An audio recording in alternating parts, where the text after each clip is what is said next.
రక్షణ, వ్యవసాయ, వైద్య రంగాల్లో డ్రోన్లు విజయవంతం అవ్వడంతో ఎయిర్ టాక్సీల తయారీపై ఔత్సాహికవేత్తలు దృష్టిని సారించారు.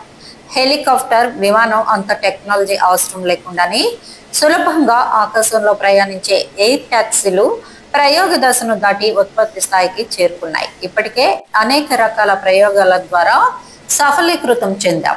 అయితే కేంద్ర అనుమతులు వచ్చిన తర్వాతే ప్రజలకు అందుబాటులోకి వచ్చే అవకాశం ఉంది.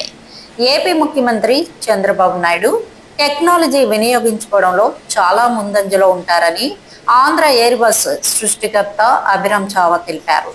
దాన్ని దృష్టిలో పెట్టుకొని ఎప్పటి నుంచో తన మనసులో ఉన్న కోరికను ఈ విధంగా అమలుకు నోచుకుంటుందని ఆనందంగా వెల్లడించారు.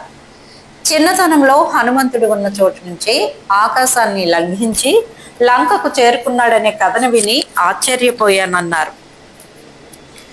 నేడు దాన్ని ప్రత్యక్షంగా అమలు చేస్తున్నాను. గుంటూరు స్తంభాల గరువుకు చెందిన అభిరామ్ ఇంజనీరింగ్ పూర్తి చేసి అమెరికా వెళ్లి అక్కడ ఎయిర్ క్రాఫ్ట్ లో ఉద్యోగం చేశారు. అయితే డ్రోన్ల ప్రయోగాలు జరుగుతున్న సమయంలోనే తాను ఎయిర్ టాక్సీ తయారు చేయాలన్న దృఢ సంకల్పంతో 2017లో మాగ్నమ్ వింగ్స్ కంపెనీని స్థాపించారు. అప్పటి నుండి ఇండియాలోనే ఎయిర్ టాక్సీల తయారీ కోసం కఠోరంగా శ్రమిస్తున్నారు. అయితే వీరి శ్రమకు తగ్గట్టుగానే V2 మోడల్ ఎయిర్ టాక్సీ ప్రయోగ దశను దాటి ప్రయాణికుల చెంతకు చేరేందుకు సిద్ధమైంది. ఈ V2 మోడల్ 2 ప్రయాణికులు ప్రయాణించవచ్చు. ఎత్తైన భవనంపై నుండి ఆకాశంలోకి ఎగిరే ఎయిర్ టాక్సీ 40 కిలోమీటర్ల దూరం ప్రయాణిస్తుంది. అయితే కేంద్రం ఇంకా ఎయిర్ టాక్సీ విధానంపై రూపొందిస్తున్న పాలసీ డ్రాఫ్ట్ దశలోనే ఉంది. దాంతో కేంద్ర ఎయిర్ టాక్సీ పాలసీని రూపొందించి అన్ని అనుమతులు తీసుకోవడానికి ఇంకా సమయం పడుతుందంటున్నారు.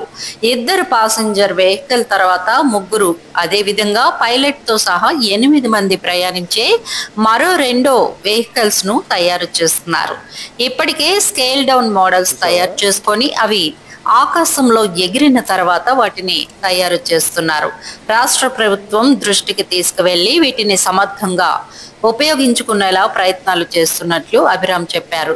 చంద్రబాబు నాయుడు టెక్ బాబుగా ప్రపంచానికి తెలుగువారి సత్తాను చూపడమే తనకు ఇన్స్పిరేషన్ అయిందని అభిరామ్ గర్వంగా చెప్పడం గమనార్హం. మా వీడియోస్ మీకు నచ్చినట్లయితే లైక్ చేయండి, షేర్ చేయండి, ప్లీజ్ సబ్స్క్రైబ్ చేయండి.